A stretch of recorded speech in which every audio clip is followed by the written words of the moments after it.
Hello everyone, it's Origami. Welcome back to What If Kurama was never sealed in Naruto Part 3 of this series. Please make sure to like and subscribe. Here is the summary: the fourth Hokage never sealed the Kyuubi into Naruto.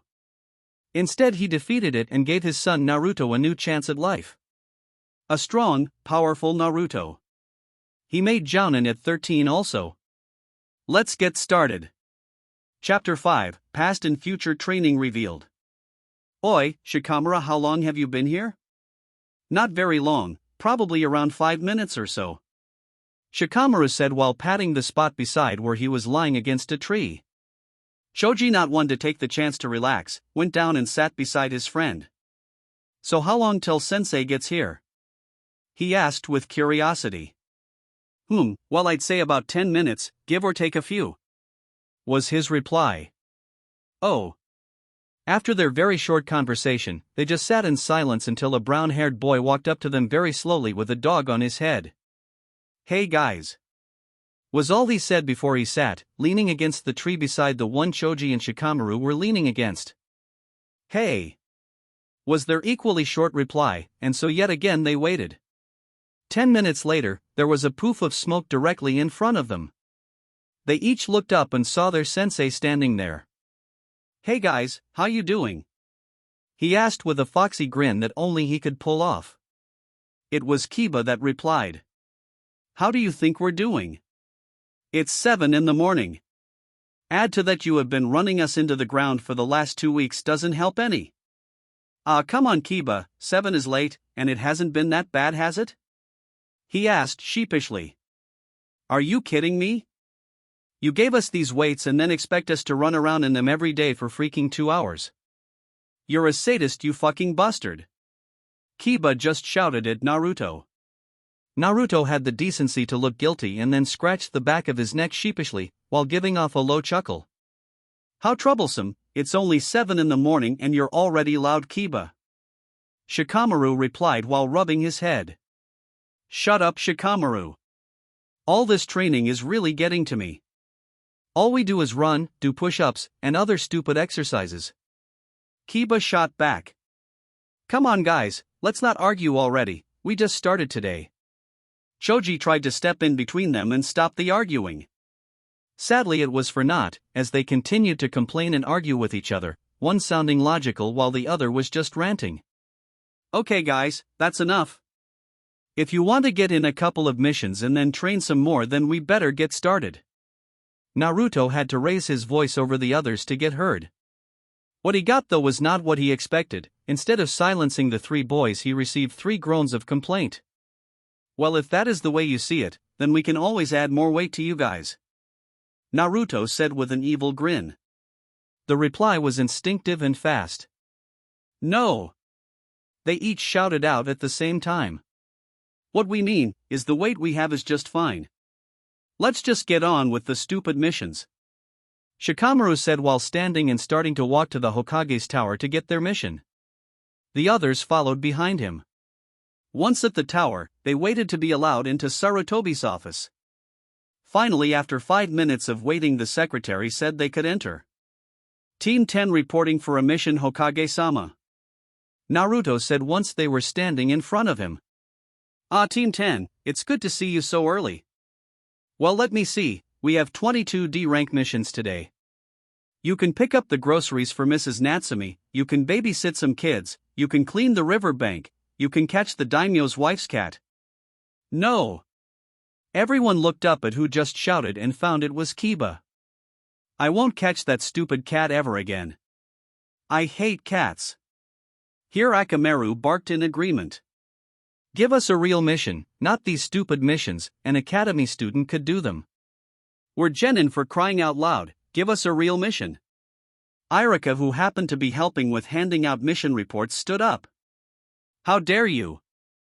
You are mere genin, you can't possibly be ready for higher rank missions. Besides, these are meant to build teamwork, you guys are much. At this point Kiba, Shikamaru, Choji, and Naruto each stopped listening and were having their own conversation. Hey Naruto-sensei, have you heard that Ichiraku Ramen has a new food on its menu? Choji asked. Really? What is it? Naruto wanted to know, badly. Well, you know how I've wanted them to make me barbecue almost every time we go there? Well, they finally have put it on the menu. Sweet, later today we can all go out if you guys want, my treat. Naruto stated. Sure, I'm in. Me too. Same. Hey! Are you guys even listening to me? Irika yelled at them. My bad, Irika-san. It's just that your lessons are so boring. You know, you really need to make them more interesting. Naruto replied like it was common knowledge. Irika though looked like he took it the wrong way. He had a vein bulging on his forehead to prove it. He was just about to yell at them some more, when the Hokage coughed into his hand. Everyone quieted down when they heard the Hokage's cough. Now that I have all of your attention, I would like to ask you, Naruto, if you think your team is ready for a higher ranked mission. Well, I don't know, how many missions has my team done so far? Naruto asked. Let me see, well according to this, Team 10 has completed 11 D-rank mission in 2 weeks' time. The Hokage informed.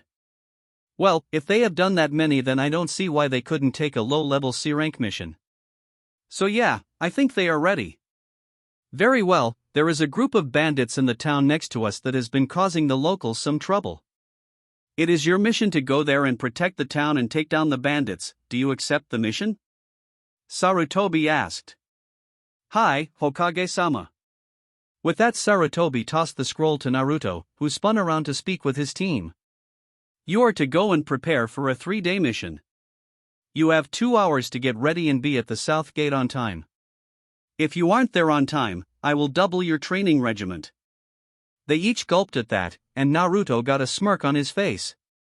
You are dismissed. 3 hours later, on the road south of the Hidden Leaf Village, we find 4 people walking down the road, though only 3 of them have backpacks. Hey sensei, why didn't you pack any supplies? Choji asked while munching on some chips. The other 2 were wondering the same thing. I did bring supplies with me, Choji, they're just inside a scroll.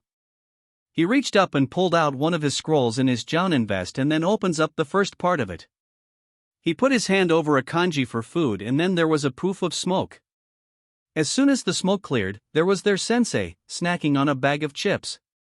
Here you go Choji, enjoy. Naruto said while tossing him the bag of chips. So you know how to do sealing jutsu sensei? Shikamaru asked. Hi, I learned them in my library at home. I'm by no means an expert, but I'd say probably low to mid-range level. I plan on becoming a master someday like my father was. He replied while looking ahead of them. What else do you got in that library of yours? Any jutsu? Kiba asked hoping for a yes. Hi, it has jutsu, many other things too. How many jutsu does it have? Kiba asked again. You know, I really don't know. I've learned about 350 ninjutsu and genjutsu out of there and I still have a long way to go. After a few seconds, he noticed that he was the only one still walking and looked back at his students. Your library is that big? Kiba asked in astonishment, while Choji and Shikamaru could only nod their heads agreeing with him. Naruto just grinned at them and nodded, then continued on his way. His students soon caught up with him after they got out of their stupor and they walked in silence again for some time, until they stopped to take a break. Naruto-sensei, are all of those shunshin you do part of your bloodline? I heard from my mom that they were. I just wanted to know? Choji asked. No they aren't, I created those shunshin by myself and anyone can use them if they know how. Naruto replied. This time it was Shikamaru that decided to ask a question. If those aren't your bloodline, then what is it and what does it do? Naruto seemed to think about this for a minute, before deciding to tell them. Well, my blood limit allows me to move at inhuman speeds and using 2 techniques that my dad created, it allows me to move a lot faster. The first just accelerates my movement, but the second one allows me to move at near light speed. Each of the genin had their mouths on the floor at that moment. They also had the same thought. Light speed. How is that possible? Seeing the reactions he got, Naruto decided to elaborate a little. I can see that you don't believe me, Well, I won't tell you how it works because that is a family secret, but I'm sure you have heard about my dad, the fourth, and what his nickname was during the Third Great Shinobi War, right? Hi, it was the Kiroi Senko, or Yellow Flash. Shikamaru answered. That's right, Shikamaru. His nickname was the Yellow Flash. He got this because of our bloodline. He moved so fast that all you could see was a flash of yellow when he was gone. Damn! Kiba said in awe of the fourth Hokage. I agree with Kiba on his one, but you still haven't told us why you haven't used your bloodline limit yet. Usually they manifest themselves in a dire situation or when you're pushed to your limits. Shikamaru asked again, trying to get the second half of the answer. Well, you are correct on the most part, Shikamaru. Most blood limits do activate in those kinds of situations, but mine is different. For me to use my bloodline limit, my body has to be somewhat matured or about halfway through puberty. Once that happens, it will start to manifest itself and then I can use it. But as you can see, my body still has a lot of growing to do, just like yours does. Naruto said while waving his hands over his body. I guess that makes sense. What do you mean, Shikamaru? Choji asked. Yeah man, what's up? Kiba put in, while Akamaru barked also. Naruto just looked at him, then continued looking ahead. From what I can make out, the reason Naruto-sensei's blood limit will only activate after the body is somewhat matured is because if the body is not matured, then it would not be able to handle the stress and might kill him. Am I right, sensei? They each looked back forward towards Naruto. Naruto himself just sighed and looked back at them over his shoulder. You know, Shikamaru, you are just too smart for your own good sometimes. The three just laughed at him and continued on in relative silence from then on, only asking questions here and there or talking about random things. After a while, they made it to the town they were supposed to protect and found someone to point them in the right direction towards the town leader. After making their way through town and stepping into the appropriate building, they then entered the office. Ah, so you are the Konoha ninja that were sent to protect the town. You all look rather young. Do you think you can beat the bandits? Asked a man in his late 40s. You bet we can. You can count on us, right, Akamaru? Kiba spoke confidently and got a reply confirmation from Akamaru. The man didn't look like he believed them, so Naruto stepped in front of his students. Don't worry, sir, if they can't do it then I will. I am a Jounin from our village. I may be young, but I have earned this title. By the way, my name is Namikaze Naruto, this is Nara Shikamaru, Inazuka Kiba, and Akimichi Choji. We will do everything in our power to stop this bandit problem for you. Naruto had a voice filled with confidence but also authority. When he heard the name Namikaze Naruto, he knew he was in good hands.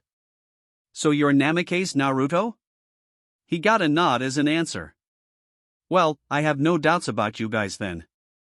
You are famous around Fire Country after all, Naruto-sama. I'm glad we could get such good protection. Oh, how rude of me. My name is Kenzo, by the way. The old man said thankfully to them. It is of no trouble, Kenzo-san, and please just Naruto-san will do. My team here are genin, and are no slouches either. They should be able to handle a couple of bandits no problem. My apologies, I'm sure they can handle themselves. Would you like some tea? Kenzo responded. No thank you, Kenzo-san, we must go and prepare for the bandits before they come. Naruto shook his head in the negative to get his point across. I see, well then don't let me keep you from doing your job. Team, let's go. Naruto commanded as he walked out the door and to the edge of town. Once there, he stopped and turned to his team. The bandits are said to come here once every week. That means tomorrow they will be here, and we will be ready for them when they arrive. The report says that they number around 23 or so. They will most likely have weapons of all sorts and they won't be organized, so here is what we will do. The next day around noon, Shikamaru was looking out into the woods with his team right beside him. The report stated that the bandits had come into and then left town the same way the last 3 times, so they waited for them to show themselves. Luckily for the ninja, they did show up and in the exact place the report stated. Each member of the team was hidden in the shadows or behind something, so as not to be seen. Once the bandits were out of the trees enough to make sure they couldn't escape, they each jumped out of their hiding spots and landed in front of the The bandits stopped and one stepped forward. "Get out of our way, brats, we have a town to go to and wreak havoc on." The bandits behind him agreed with him, and there were some shouts for them to move it from the peanut gallery. "I'm afraid we can't do that," Naruto stated with venom in his voice. "Oh? And you four think you can stop us, do you?" the same man in the front asked. "You guys are nothing for Konoha ninja," Kiba boasted. "Oh, so some little ninja punks think they can stop 28 men? We'll see about that." With that declaration, the bandits charged at the group of four. "Let's go, Akamaru! Shikyaku no Jutsu! For legs technique, Jujin Bunshin!" Beast human clone, Kiba bent over on all fours and then grew claws, while Akamaru jumped on his back and transformed into an exact copy of Kiba. They took off into the mass of bandits. "Damn it, Kiba! You forgot the plan. Let's go, guys!" Naruto ordered Shikamaru and Choji into the battle. They each charged head-on into the fray, with only their kunai drawn. Within 10 minutes the fight was over, all of the bandits were down for the count and wouldn't be getting up anytime soon. "Everyone okay?" Naruto asked as he looked at each of them. Shikamaru had a few cuts and scrapes on his body, Choji was the same. Kiba was also battered, but worse than the other two were. He had some pretty good cuts on him, but Akamaru was fine. Naruto looked like he didn't even fight anyone. "I'm good besides some minor scrapes," Shikamaru reported. Choji replied the same. "I got some cuts, but besides that, I'm good," Kiba replied. Naruto nodded as if expecting those replies. "Good job, team, you each did well. The only thing I have to say is don't rush into things like that again, Kiba. You never know what the enemy has in plan for you. We will need to work on that fighting style of yours, you took too many hits that you shouldn't have. I wouldn't have gotten these if I didn't have these stupid weights on," Kiba grumbled. Naruto sighed. "Kiba, I've explained this before, those weights are meant to improve your speed and strength, plus, I wear weights too. You guys only have on 20 pounds, 5 on each leg and arm, and anyway, you have gotten mostly used to them by now, so they shouldn't have slowed you down too much." Kiba continued to argue though. "They still slowed me down enough where I couldn't move normally, that's why I couldn't dodge some of those swipes." Naruto sighed again. "Why don't you get this, Kiba? If you take them off every time you do something stressful, you won't gain anything from having them on. Think of this as training if you want. Still doesn't mean I have to like it. I don't care if you like it or not, you will wear those weights until I say so get used to them. And since you guys have gotten used to them already, I will be adding more weight to them before we head back to Konoha," Naruto said with that evil smirk of his. He received a group groan from them. Naruto laughed at their reaction. "Come on guys, let's tie them up and head back and get our pay. Then we can return home." "Hi, Naruto-sensei," they chorused, not wanting to argue and add more weight to their bodies. Once they collected their money and stayed the night at one of the hotels in the town, they headed back towards Konoha, but not before Naruto added 10 pounds to each of his students. 2.5 pounds to each limb, to make a total of 7.5 pounds per limb and making a grand total of 30 pounds. "Let's head back, guys," Naruto said as he started to walk back to Konoha. They had moved a grand total of a mile before one of them complained, and of course it just happened to be Kiba. "You're a sadistic bastard, you know that, right?" he said with hatred in his voice. "Oh come on guys, it's not that bad. I added 5 pounds to each of my limbs," Naruto said while scratching the back of his neck. "Sorry sensei, but I'm going to have to agree with Kiba on this one, this is torture, we shouldn't have to do this." Shikamaru actually agreed with the brash Kiba. "I agree with both of them sensei, this is just too much." Choji piped in. Naruto had to suppress another sigh. "Damn it, this is another form of training. How can I get this through their heads? Think. Come on, there has to be something they are training to get at. That's it," Naruto thought to himself. "Well, here goes nothing," he thought. "Well guys, if you really want to take them off you can.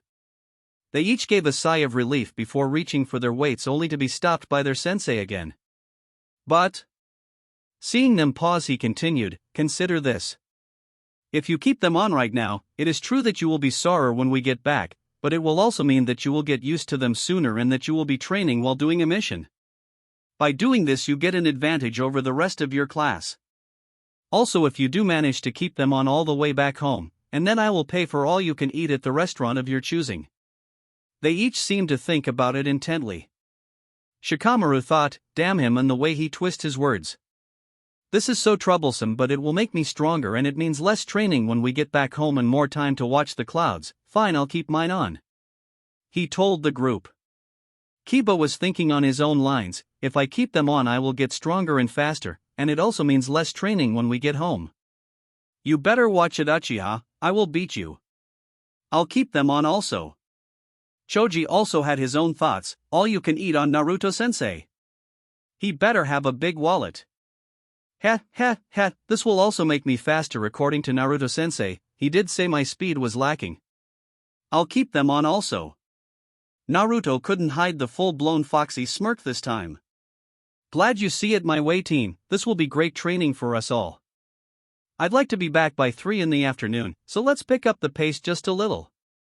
Around 3 o'clock in the afternoon, the 2 Chunin guards at the gate saw 4 figures approaching. They stiffened, getting ready for a confrontation just in case. Once they saw who it was, they relaxed somewhat. Halt! State your name and reason for coming to Konoha, one of the guards asked. Naruto stepped up in front of his team to address the guard. Namake's Naruto, and my team returning from a C-rank mission. The 2 guards nodded and allowed them to enter. The guards had to wonder what kind of C-rank mission it was though, considering how the team was, they were each dragging their legs and barely seemed to be able to walk.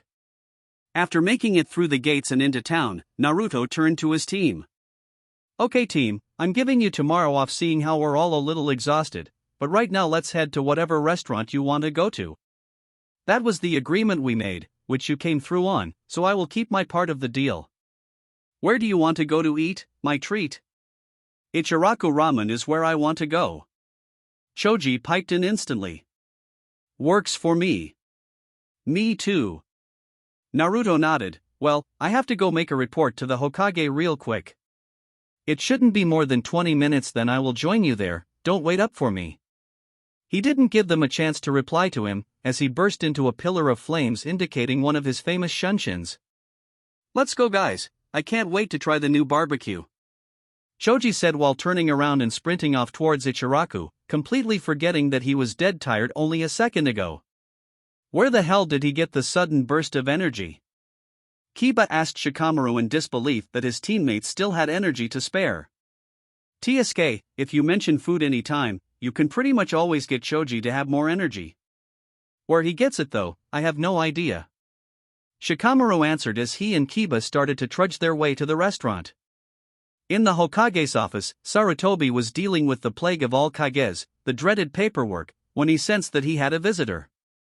But he recognized the Shunshin signature better than most and looked up in time to see the floor catch on fire and a pillar of flames rise up to about 6 feet tall and then drop back down, revealing who he thought it would be. Ah, Naruto, how was the mission? I assume it went well. Sarutobi asked, once he could see Naruto standing in front of him without the flames in his way. Hi, the mission was a complete success. Team 10 had no trouble at all taking down the bandits that were raiding the village, was Naruto's curt response. Good, I'm glad to hear it. Did anyone on the team get hurt? No, Hokage-sama, just a few scrapes and bruises, nothing too bad. Good, good. I can't have my ninja getting hurt, especially the genin, seeing as they are a new team and by all means should not have taken a mission of this level so soon, Sarutobi said in a serious manner. You worry too much, Sarutobi-sama. Even if my team was not ready, I could have gotten them out of there without much hassle. Besides, Kiba has been bugging me for better missions since day one and I got tired of it. Now he knows what they are like and that he needs more training first, Naruto said in an equally serious voice. Alright Naruto, I'll let it slip this time, but no more C-rank missions until you know they are ready for one, the Hokage stated in a voice that left no argument. Hi, Sarutobi-sama. If that is all, may I take my leave and go join my team over some brunch where I will discuss some of their training in the near future? Hi, Naruto, you may leave, but do try to keep them alive.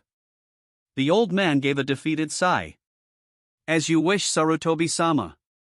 With that, Naruto disappeared the same way he came, leaving the old man to fight the good fight once more. Arriving in a pillar of flames, at the outside of Ichiraku Ramen restaurant, Naruto walked through the front door and went straight up to the counter. Ayam-chan, do you know where my team sat by any chance?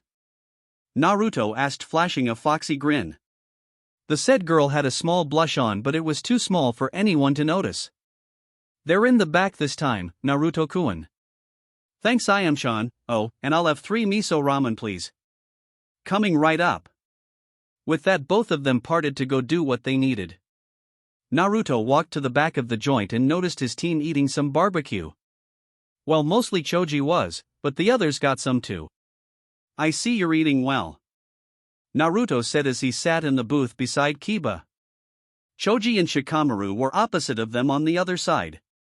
Hi, the barbecue is as good as the other places I've gone to, you should really try some of it, sensei, Choji said in between bites. Nah, I think I'll have some ramen.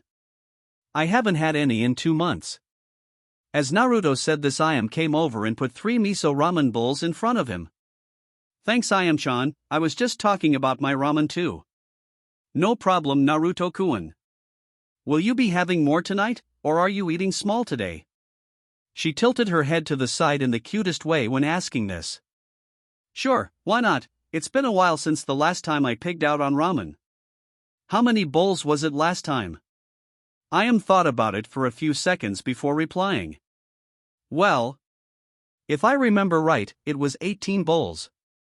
The others were shocked by this, and not just Team 10 either. No, it was the entire back part of the restraint that heard it and turned their heads to stare at him. Naruto, fortunately, or unfortunately, saw the looks on everyone's faces and scratched the back of his head, while giving a low chuckle. Yeah, well, I was really hungry that day.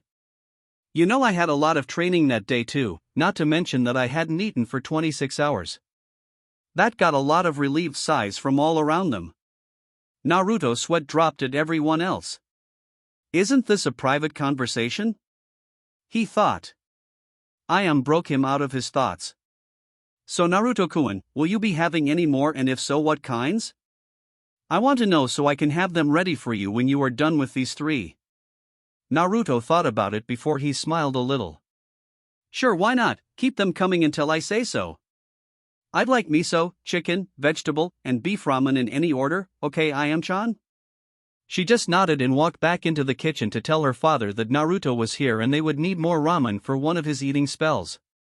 He just laughed wholeheartedly and told her he would, and also to tell him hi.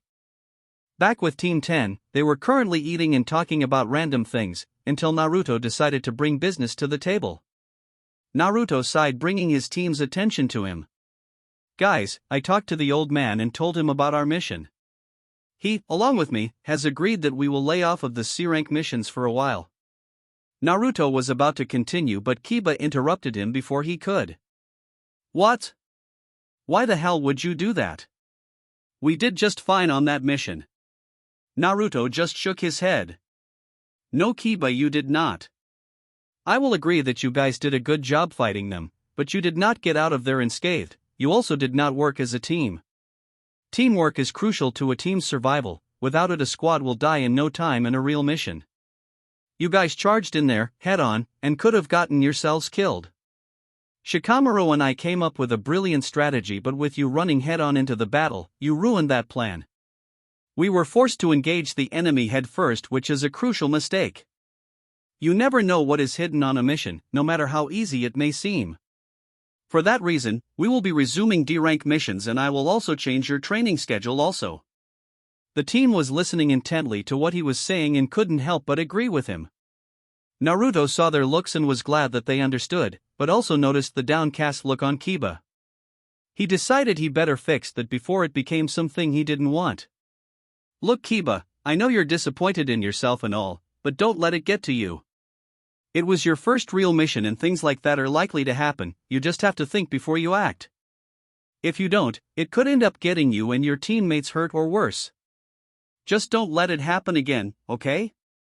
Kiba just nodded his head, still looking downcast. Akamaru barked something and then Kiba looked at him and grinned. You're right, Akamaru, I may have messed up this time, but next time I will make sure to kick some real butt and work as a real team. Akamaru just barked happily and the others nodded in approval. They continued to talk about minor things and eat at the same time. The three genin were having their fill on barbecue and Naruto was eating a load of ramen. The team just stared at him as if he had another head, while he continued to eat and eat and eat. Naruto was either oblivious to their looks, or he just didn't care. He was on his 23rd bowl when he finally told Iam that it was enough. Everyone in the restaurant just looked at him, doing a good impression of a fish. Eventually Naruto noticed them staring and rubbed the back of his head sheepishly. What, I was hungry. Everyone just looked at him and shrugged, going back to their meals. When all was over and done, Naruto and his team had created quite a large bill. His team saw the bill and nearly choked. It was Kiba that stuttered out a response. How or why you going to pay for all of that? Naruto just looked at him, Shikamaru, and Choji like they were stupid. What, this little thing? He asked as if it was nothing. They just nodded dumbly. If that was little, they would hate to see what was big. This is nothing for me. Do you guys really think that my parents wouldn't have left me money? Hell no, they left me with a fortune. My dad, being Hokage, made a lot of money, not to mention his days as a Jounin. That doesn't include my mom, who was an Umbu captain. Then, there's the fact that I'm a Jounin and make a lot of money myself also. This left the three of them feeling stupid. Naruto saw their faces and laughed at them. After settling his laughter down, the owner of the restaurant came out and greeted Naruto. I see you've eaten well, Naruto-san. Naruto looked up and scratched the back of his head again. Yeah, well, you know me, old man, can't get enough of that ramen. Oh, before I forget, this here is my team consisting of Choji, Shikamaru, Kiba, and Akamaru. He pointed to each of them individually. Tochi just looked at them funny. Your team sure has gotten younger, Naruto-san. Last time you came with some of your team they were at least 20 each. Oh no, old man, that was part of my Umbu team. No, this here is my Genin team, you must not have heard. The old man tricked me into teaching them and now I'm a Jounin sensei.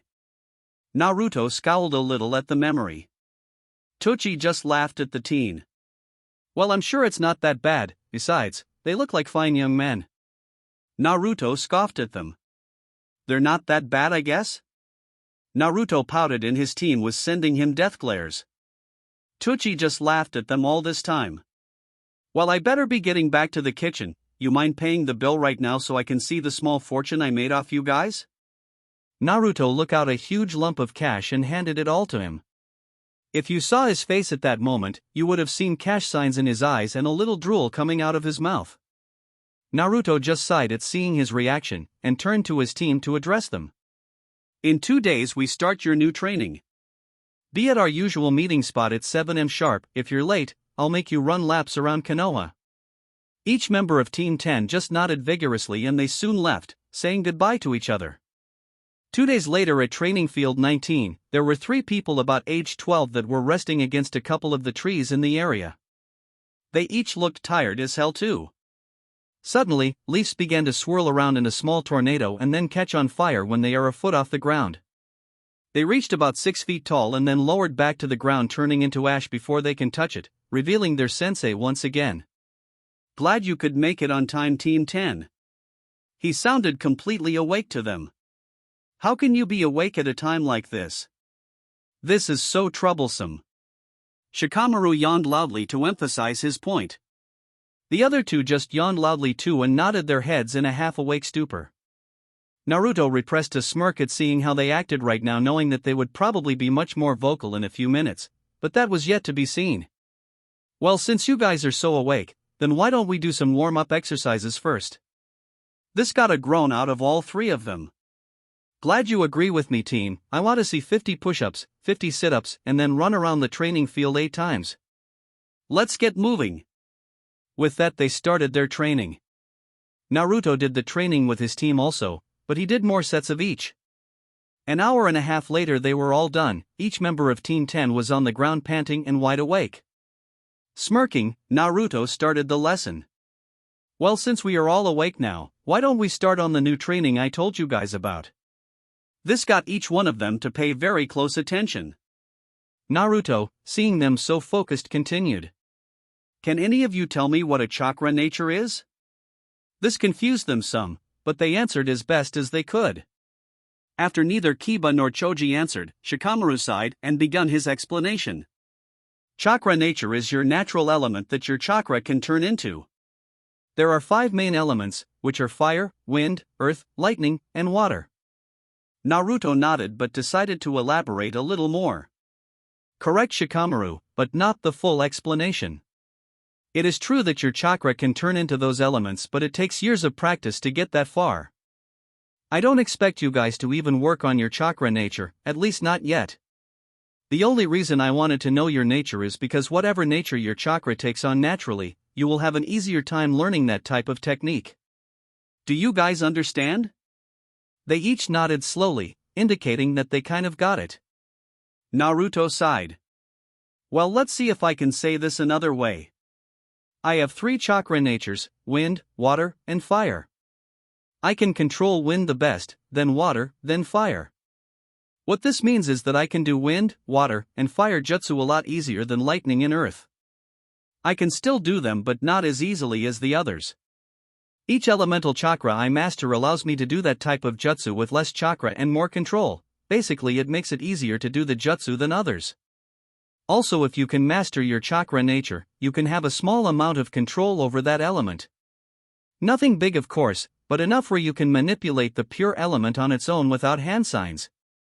Let me give you guys an example. Follow me over to the river.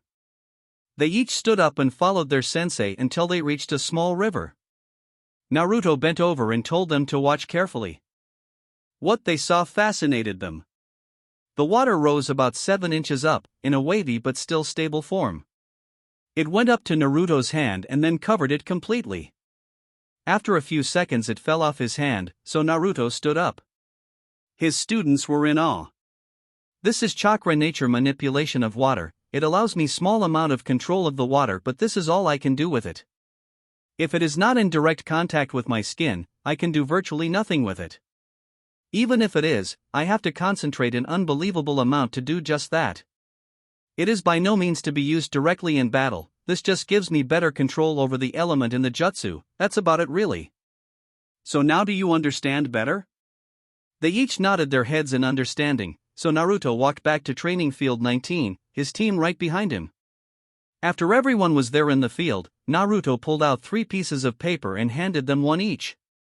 They looked at it for a second and then looked back at their sensei for an explanation. Naruto pulled out one more piece of paper identical as theirs and took a deep breath before speaking. These are chakra nature cards. They will tell you what nature you are. To activate them, you simply put chakra into them, and then what happens tells you what nature you are. If it splits in half, it is wind, burns as fire, gets damp, it's water, turns to dust as earth, and if it crumbles, it is lightning. Watch mine and you will understand. With that, Naruto pumped a little chakra into the piece of paper and it first split in half, then the left side got damp, and then the right side burst into flames. That's it, you try it now one at a time. The first was Choji. He pumped some chakra into it and then it turned to dust. Naruto nodded as if thinking that would happen. I thought so. Earth manipulation is your nature, Choji. It fits you perfectly really. With your body type being strong and not very fast, you would need some good defense. This will suit you just perfect. You're next, Kiba. Kiba nodded and pumped some chakra into his card and it crumpled up into a small deformed ball. You, Kiba, have lightning. It will suit your fighting style too. My guess was either fire or lightning for you and you got lightning. With your upfront and close fighting style, you can use that element to do some good damage. Last is you, Shikamaru. He just nodded and pumped a little chakra into the card and then it split in half. You, Shikamaru, have wind manipulation chakra. I was actually suspecting water because of your lazy attitude, but wind will suit you well also. You can use it in long-range attacks, and later when you have better control you can use it in short-range attacks, but that is in the far future. After a few seconds of silence, Shoji was wondering what to do now. Sensei, what are we going to do now? You said we don't have the control to do the actual manipulation. So what now? Well, I'm going to start on your ninjutsu training to begin with, but I have to think up of some good ninjutsu you could use first. Obviously they can't be too high rank seeing as you would never be able to handle them yet, so I think I will start you off with some basic jutsus of each element, but before we do that I have to teach you a B-rank forbidden technique. Choji audibly gulped at the word forbidden. Naruto-sensei, why are you going to teach us a forbidden technique? My dad said that when a technique is forbidden, it's for a good reason. The others nodded also. Naruto had a thoughtful look on his face for a second, but it went away so fast that the others thought it was just their imagination. Nah, there's no need to worry, Choji. It may be forbidden, but as long as you don't overuse your chakra then you should live. This did not help Choji's nerves and it even gave the others a scare. Naruto didn't even see the looks on their faces, or he did and didn't care. The technique is called Kage Bunshin.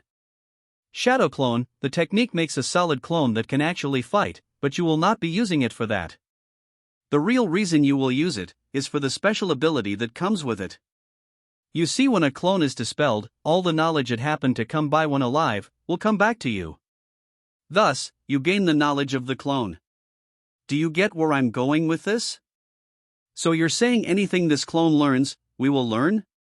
Kiba asked. Choji also added to it. As long as we can make this clone we can learn things with it, right?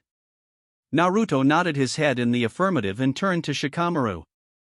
Is there anything you want to add, Shikamaru? The said boy thought for a moment before nodding. From what I get of this technique so far, is that if we manage to create a clone, then everything that clone learns in its time period is transferred to us. So if we made 3 clones, then we could learn things 4 times fast, right? Naruto just smiled at them. All 3 of you are correct actually. When a shadow clone is made, it is made by splitting your chakra into equal parts between each of you. Then you can tell the clones to go learn a technique you want, and when you dispel them, all the knowledge the clone learned will come back to you. Like Shikamaru said, it will cut the time it takes to learn things by half if not more. Thus, you have a way to become stronger faster, but there is a downside to this jutsu. It takes a substantial amount of chakra to make, and even then you will have to have it strong enough to practice the jutsu and last a whole day's worth of training. If you can manage these things, the Kage Bunshin will become your best friend. Each one of the genin looked at their sensei in a new light. They knew he was strong, especially for his age, but he was also very smart. He kept on proving that. He even beat Shikamaru in 5 games of shogi and go. But one thing caught in Shikamaru's mind. If you know this jutsu, then that means that you have been using it. Is this how you became so strong, so fast? Naruto just nodded. Matter of fact, yes, this is how I became so strong so fast. I found the technique in the library at home and it told me its secret. I learned it and have been using it since I was a chunin. I was only 8 years old at the time. At first I was only able to create 2 clones to help me train, but now I can create up to 10 clones that can last all day. So how do we do this jutsu, sensei? Choji asked in an excited tone. Well, let's see. I guess it is exactly like the normal bunshin you learned in the academy, but this time you will have to add more chakra into it and make this seal. Here Naruto shows them a hand sign they have never seen before. It was a cross of the middle and pointer fingers stretched out with the other's fingers in, then both hands making the same sign. Put them into a cross-like shape in front of you. After that is done, the bunshin will appear in a puff of smoke.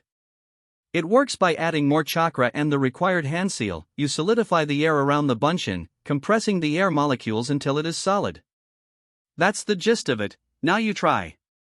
They each nodded and performed the jutsu. The results were surprising to say the least. Hell yeah! I just made 3 Kage Bunshins. Take that, sensei. I rock. Kiba was shouting in joy at the amount he had created. Shikamaru made 2 clones and Choji also made 2 clones. Shikamaru sighed. Idiot. Kiba whirled on him. What did you say? He all but shouted with the added in 3 clones shouting out at the same time. Shikamaru rubbed his ears in slight pain. Damn it, Kiba, don't yell so loud. You are so troublesome. Besides, you may have made more clones but you still can't use them to train with. Ha! Kiba's response wasn't what could be called bright. Sighing himself, Naruto decided to elaborate for Shikamaru. What he means, Kiba, is that you may have been able to make 3 clones, but they don't have enough chakra in them to last all day, let alone do jutsu. Actually, now that I think about it, none of you have the necessary chakra to make a decent clone. Your reserves are just too small to pull it off. Right now, the clones you made are extremely unstable and will pop any second now. Add to that, the fact that when you do finally master the jutsu, you will only be able to make 1 clone each that will last the whole day. Kiba was doing a good impression of a fish right now. Just like their sensei said, the clones poofed out of existence. Well, since you can't learn that jutsu right now, why don't we go on to individual jutsus? I will teach 1 jutsu to each of you and then you are to practice it until the day is over or you run out of chakra, whichever comes first. Hi. Well, your first Shoji. I'm going to teach you a jutsu called Doton, Doriahiki. Earth release, earth-style wall. This jutsu is a defense technique. It makes a solid chunk of earth rise up and can vary in size and how strong it is by the amount of chakra you use in it. Once you perform the correct seals, all you have to do is slam your hands on the ground and pump chakra through the ground and the wall will rise in front of you. With some practice you should be able to master this move. After showing him the hand signs and telling him to practice some distance away, Naruto turned to Kiba. Alright Kiba, you need a lightning jutsu, right? Kiba nodded in the confirmative. I think the Raikyu no jutsu, lightning ball, will suit you well, for starters, that is. This jutsu, as the name indicates, creates a ball of lightning in the hand and can be used in close range fighting or you can toss the ball at the enemy if you wanted, but it would lose some of the power. To make the attack, do the hand seals I have shown you and then concentrate all of your chakra into your hand. It should form by itself because of the hand seals. Once you have managed to create one, practice making it bigger and stronger, and then throwing it. Kiba nodded after getting the hand seals and the instructions and then moved away to go practice the jutsu. Naruto turned to his last student. Shikamaru, you need a wind jutsu. Let's see. I think the futon, Rankuden, wind release, drilling air bullet, will do you good. It's not a beginner jutsu, but it is the lowest level one I know that will be of any use to you. If you end up having trouble with this one, then I will teach you futon, gafujin, wind release, formation, but that is a useless jutsu unless you want to create a small breeze, which isn't very useful for a shinobi in combat. Anyways, the Rankuden creates a compressed air pocket that you shoot out of your lungs just like a person would use a fire jutsu, but instead it's air. To do the jutsu you must make the hand seals and breath in a lot of air, then compress it while it's still in your lungs and breathe out. It should come out as a compressed airball that can possibly break bones if you master it completely. After showing Shikamaru the seals and telling him to work on it, Naruto couldn't help but feel that it was going to be a long time before they got another real mission. He just sighed and started to work on his Shuunpa, flash step, that he has been developing for the past 6 months.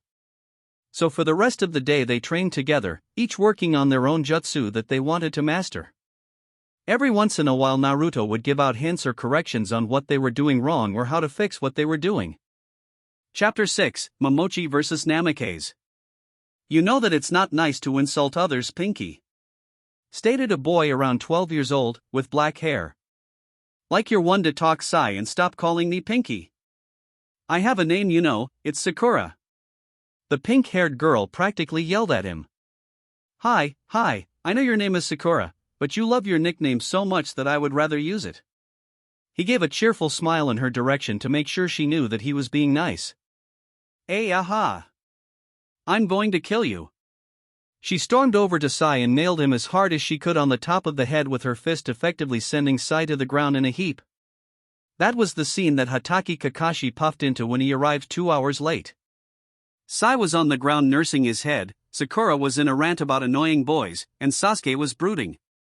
Yo! He let his students know he was there and each one turned to look at him.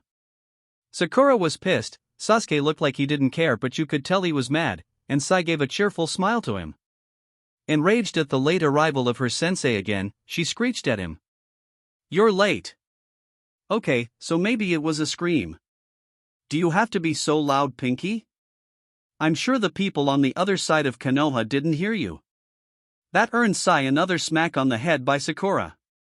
While she was betting on Sai, the other two had the same thought.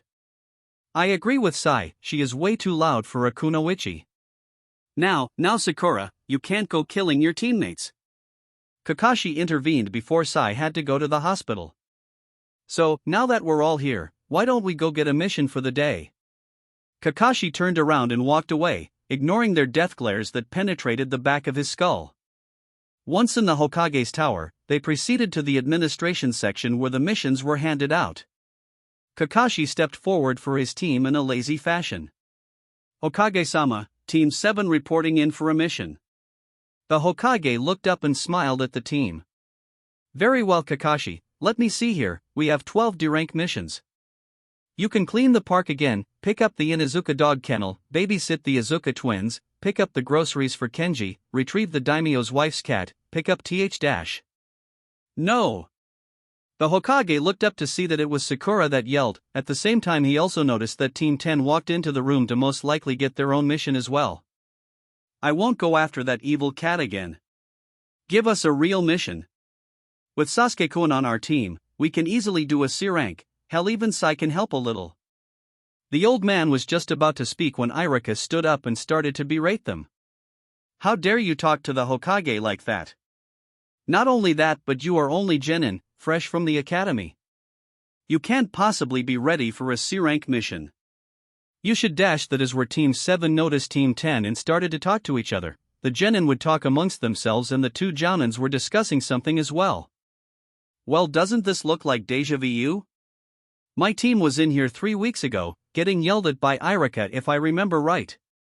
Kakashi raised his visible eyebrow higher. "Is that now? Was your team asking for a higher ranked mission also, Naruto?" As a matter of fact, they were.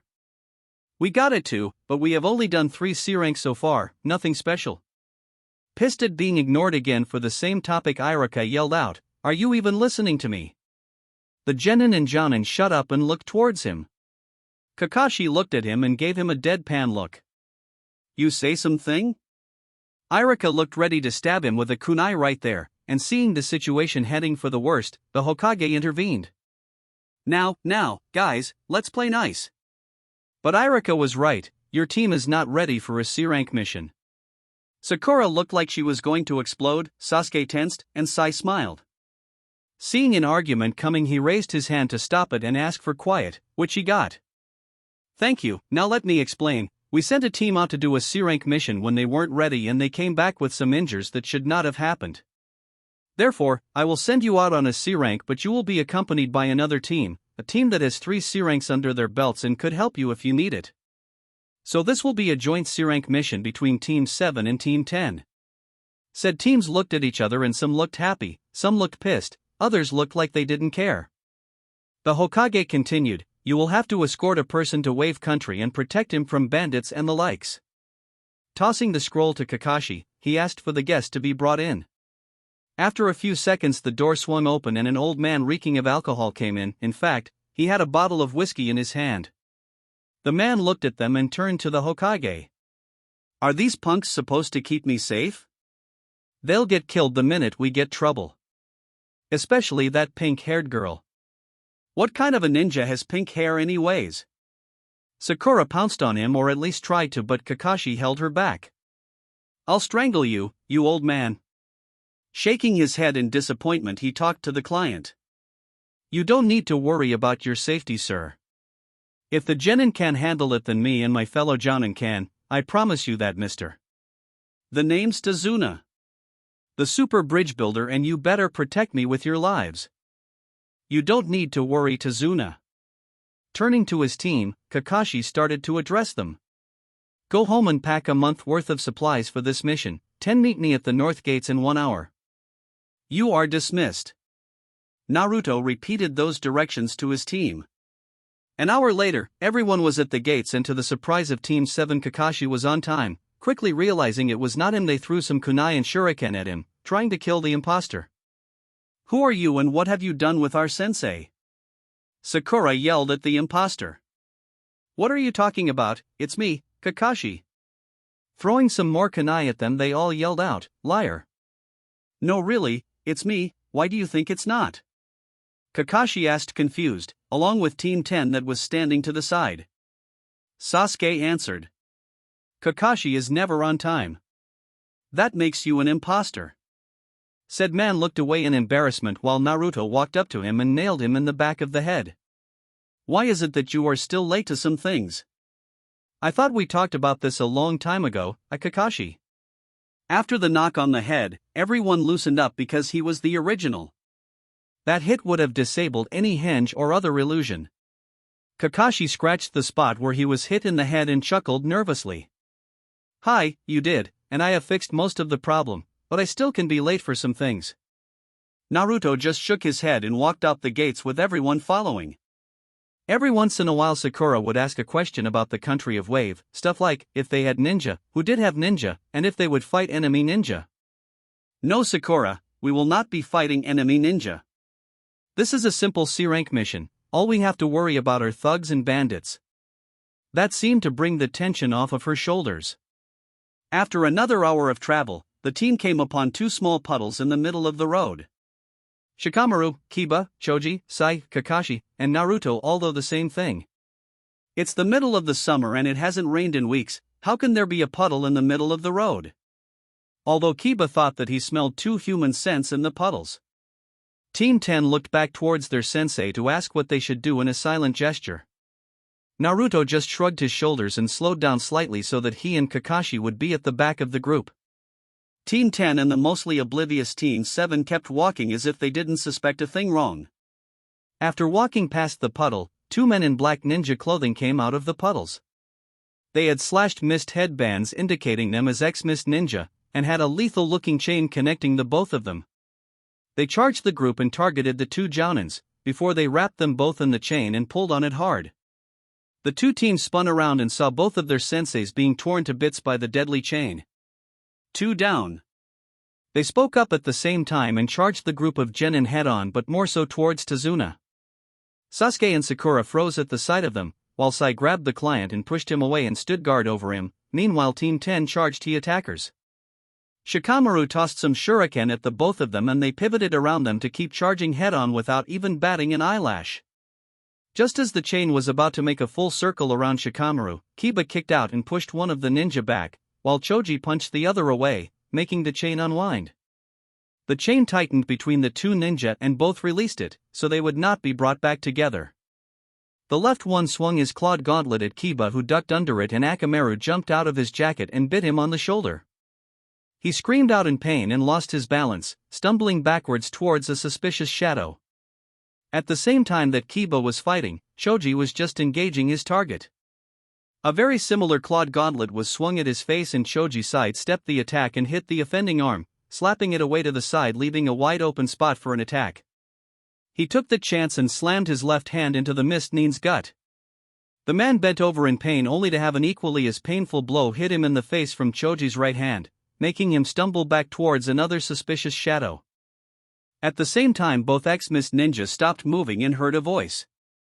Kage main no jutsu, success, finish him off guys. Shikamaru said with a smirk. Both of his teammates replied instantly. Hi.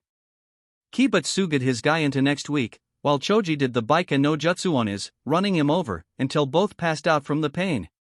The fight was over in less than 30 seconds and it left both teams unscathed thanks to Team 10 and Sai.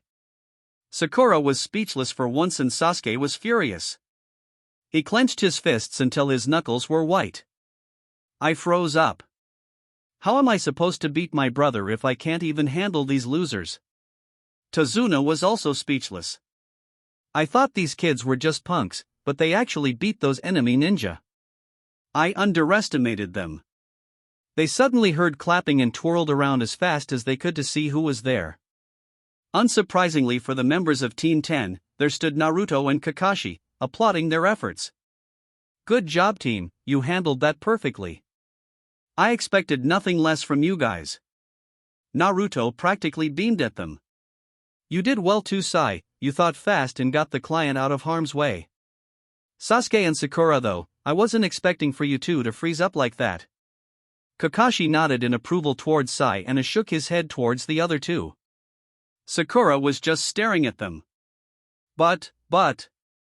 How? We saw you get torn to shreds by those chains.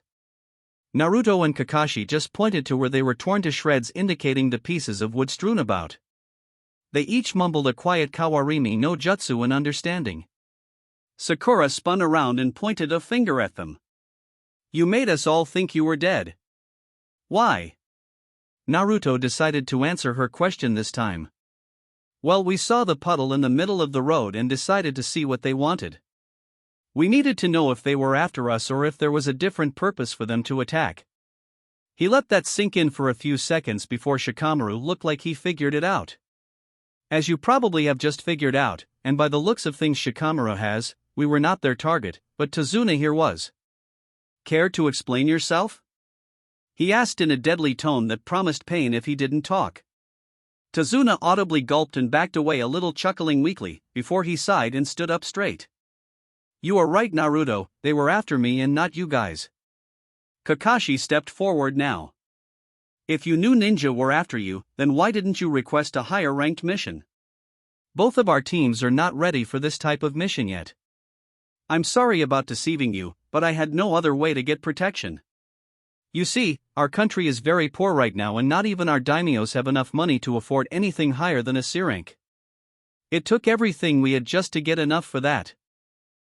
I see. Well, what do you think, Naruto? Continue knowing that we will be attacked again, but this time most likely by Jounin, or head back home? Naruto seemed to think about it as he looked at each of the genin. They all had different looks. He looked at Tazuna, who seemed ready to beg. Sighing, Naruto addressed everyone. If we do continue this mission, then you have to understand that this is a high-level B rank to A rank mission. There will be more ninja coming for us next time. Also, I want full payment for the proper level this mission is at. So what do you guys say? Sakura looked hesitant, but as soon as Sasuke said yes, she agreed like a good puppy. Sai said he had to keep an eye on Pinky and Duckhead, referring to Sasuke. Kiba accepted right away. Shikamaru thought about it, weighing the pros and cons, and eventually agreed. Choji agreed so he could become stronger and he couldn't leave his friends behind. Kakashi just shrugged, saying it was their choice. Very well, we will continue this mission, but I expect payment for an A-rank mission when you get back on your feet, Tazuna. He of course agreed as fast as he could. So after tying up the now identified demon brothers to a tree and calling a squad of Umbu to pick them up, the two teams continued with the mission. Soon they made it to the ocean, where they jumped onto a boat to get across. That was when they saw the bridge that Tazuna was building, and it was huge. It had to be 40 feet wide and it went from the mainland all the way to the islands of Wave Country. You truly are a genius, Tazuna, to build something like this is amazing. Naruto said in astonishment.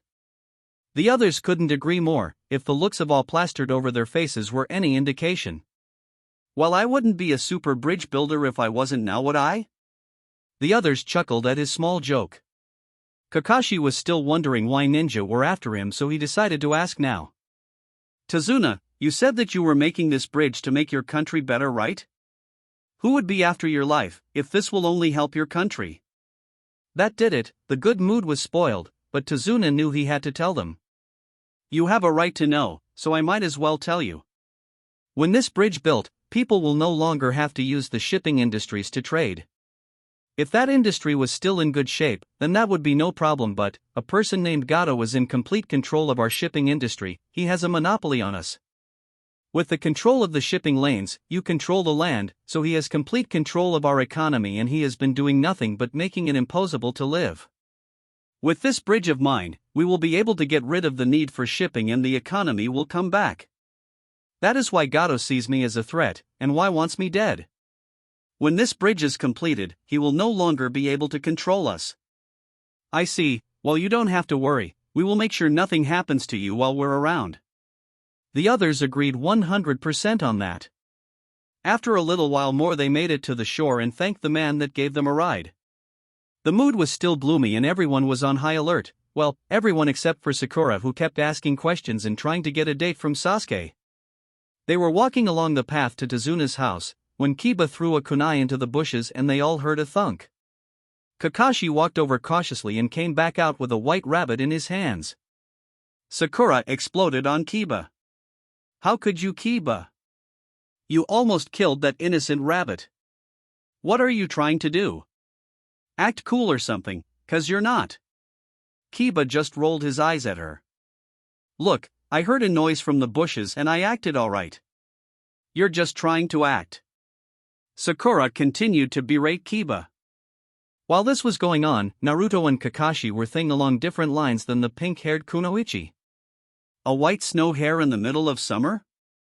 They only have white hair when it's winter, when there is less light, which means that this one was raised indoors. It was used as a substitution. Naruto sprinted towards his team while Kakashi did the same, tackling Tazuna to the ground and yelling, "Get down!" Not a moment too soon either, because a giant sword at least 6 feet tall and 6 inches wide, dull side to the blade, flew right where their necks had been and embedded itself into a tree some 20 feet away. Not a second later there was a man standing on the handle of the blade. He stood a good 6 foot 2 inches tall and had no shirt on but wore bluish-white pants that were baggy. He had no eyebrows whatsoever and he had bandages that covered his mouth and nose. The man that attacked spoke first. No wonder the Demon Brothers lost, they were facing 2 elite Jounins. Hatake Kakashi and Namikaze Naruto, also known as Sharingan Kakashi and Shunshin no Namikaze. The group stood up and Kakashi and Naruto stepped forward. Zabuza Momochi, also known as the Demon of the Bloody Mist. Kakashi stated as if it was common knowledge and didn't have a care in the world. Zabuza chuckled. So, you've heard of me too, I'm honored. Narrowing his eyes, Kakashi asked, "What do you want, Zabuza?" "Oh, nothing much, just the old man, now hand him over and I won't have to kill you. Protect the bridge builder with your lives. Form a triangular formation around him," Kakashi ordered, not turning his back to his opponent. "If I'm going to be facing you, this might get a little hard if I don't use this," Kakashi said while lifting up his headband so it was no longer covering his left eye. "Oh, the Sharingan so early, I'm honored. Well, let's get this over with, shall we?" With that, Zabuza teleported to the lake and took his big-ass sword with him. Sharingan? But how can he have the Sharingan? Is he an Uchiha too? Sasuke pondered. "Stay out of this unless I need you, Naruto, this is my fight." Naruto looked over towards his fellow Jounin and saw he was serious. "You sure, we could easily take him together if you wanted?" "No, I will fight this one myself, only interfere if you have to." Out of the corner of his eye he saw Naruto nod his head and that is all he needed to focus completely on the battle. "Hey guys, what is this Sharingan thing? I've never heard about it," Sakura asked. Everyone was silent until the most unlikely person spoke up. It was the ever-stoic, now shocked and confused, Sasuke. The Sharingan is a dojutsu that allows the user to see through ninjutsu, genjutsu, and taijutsu. It allows the person, once mastered, to copy any jutsu in an instant, and those are just the most basic features of the Sharingan. You are right, kid, the Sharingan does have all that, but it also has quite a few weaknesses. Kirigakure no Jutsu. Hidden mist technique. Suddenly a huge amount of mist rolled in, covering everything so that no one could see anything. 8 choices: liver, lungs, spine, jugular vein, carotid artery, brain, kidneys, heart. Which do you want to die by first? The voice of Momochi Zabuza came from everywhere at the same time. Every one of the genin was scared, hell, Sasuke was shaking uncontrollably. This is what it's like for 2 Jounin-level ninja to do battle, to kill or be killed. It's too much to handle. I can't take it anymore. To think that you could die at any second, it's unbearable, I have to end this. He thought in desperation as he clung onto his kunai as hard as he could and brought it up closer to his neck. At the same time Kakashi could feel the tension in the air and didn't like it. He put his hands in the ram seal and let loose his chakra, creating a blue aura around him that exploded outward and cleared the area around him for 10 feet in all directions. Sasuke, calm down, as long as I'm here you have nothing to worry about, Kakashi reassured him with a smile.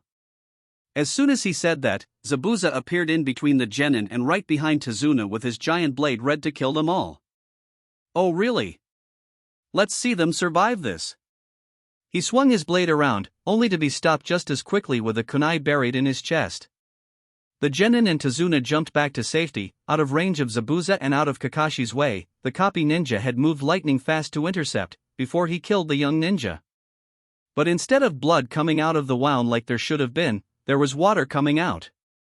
Kakashi's eyes widened at this. Mizu Bunshin. Water clone. That's right. Zabuza appeared right behind him and proceeded to slash him in half, only to find it out to be a Mizu Bunshin too. What?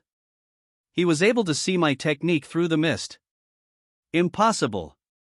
The next thing he knew, there was a kunai being pressed to his throat. Give up. You lost this one.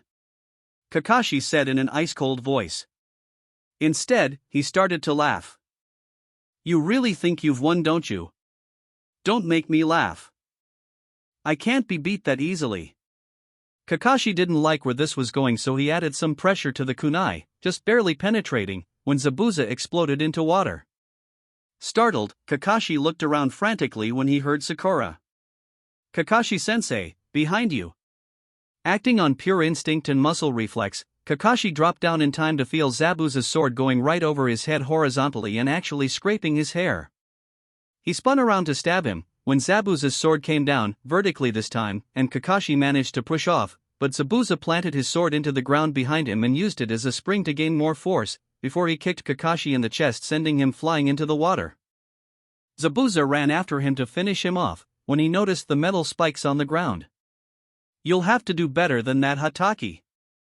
He teleported over them and onto the water as Kakashi emerged. Why does this water feel heavier and more dense than usual? He wondered as he surfaced, but then Zabuza appeared above him going through some hand seals and shouting out the attack. Idiot, Suiro no Jutsu. Water prison technique. Kakashi was quickly surrounded in water that was as strong as steel. You fool, did you really think you could beat me? Damn it. I got careless and it cost me this fight. It's up to you now, Naruto. Kakashi thought from inside the water in prison.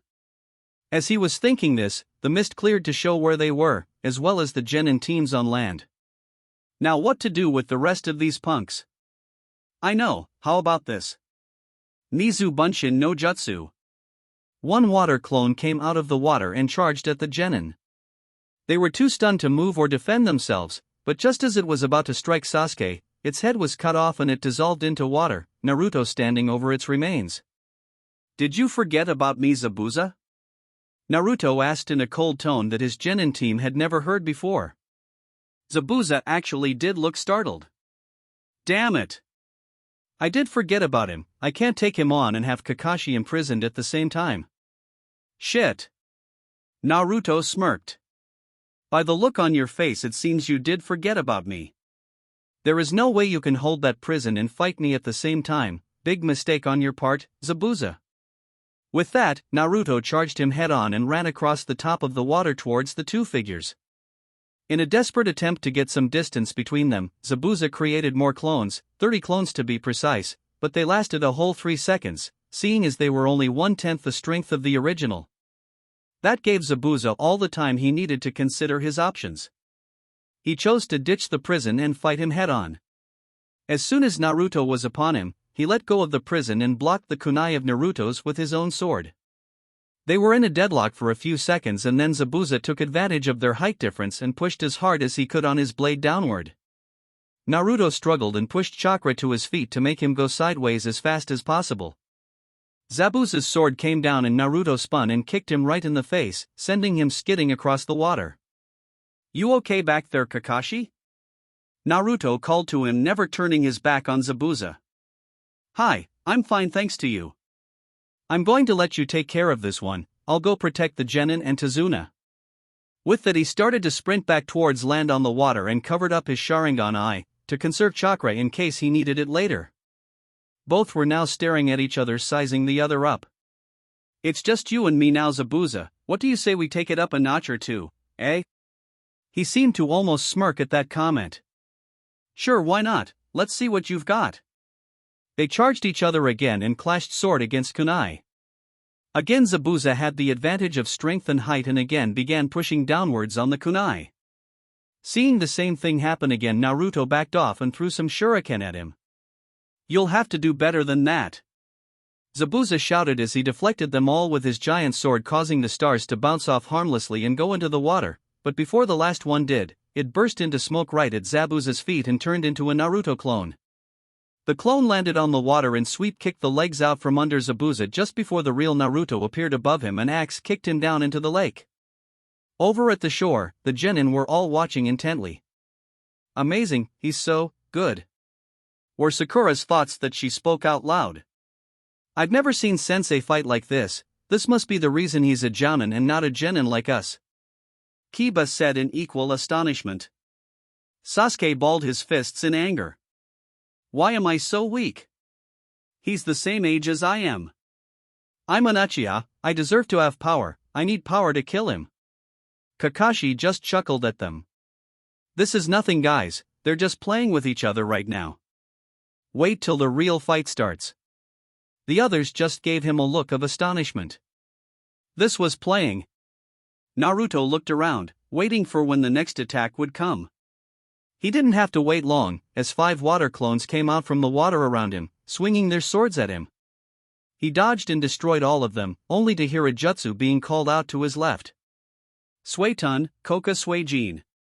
Water release, concentrated water spike, as the name implied, water spikes came out of the water and shot out at him.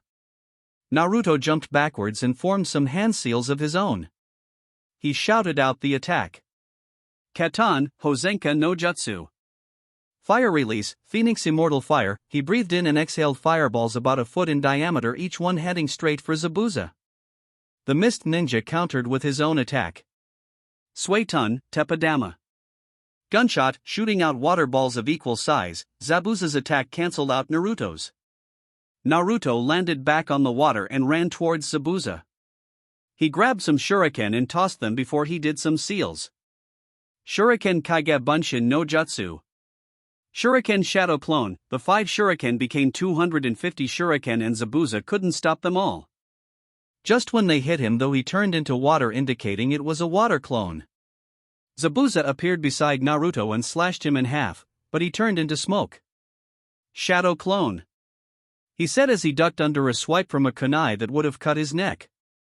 He turned around with his sword and brought it to Naruto's midsection, barely missing, but also barely missing the kunai aimed at his shoulder.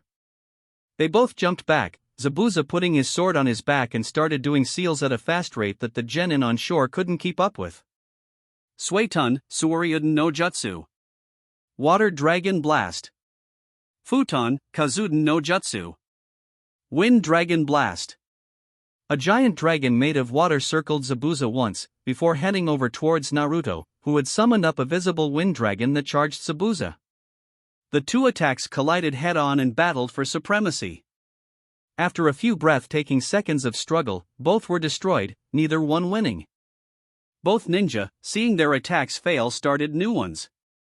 Unfortunately for Zabuza, he had too many seals to go through, and ended up on the wrong side of a jutsu. Rariua Kazuchi wa Ut. Lightning Strike, Naruto reared his fist back and shot it out forward, aiming it at Zabuza, and hitting him square in the chest with a bolt of lightning that sent him back 40 feet and into a tree hard. Before he could slide down the tree though, he was pinned by the arms to the tree, keeping him up. Naruto appeared seconds later in a tree across from him with a kunai in hand, ready to do the killing blow. Before he could do that though, Senbon needles came out of nowhere and hit him in the neck, killing him instantly and knocking him to the ground. Naruto turned to where they came from and saw a hunter nin in the trees. The hunter nin bowed slightly to him and then spoke. I thank you for your assistance. I have been hunting him for some time now, and thanks to you, have finally been able to kill him. Naruto jumped off the tree branch and walked over to the prone body of Zabuza and checked his pulse. He nodded as he stood up. Just that second, Kakashi appeared beside him ready for a fight. Naruto put a hand in front of him to stop him. There is no need, Kakashi, he's just a hunter nin. Zabuza is dead, I checked that. Kakashi backed off and nodded to the hunter nin.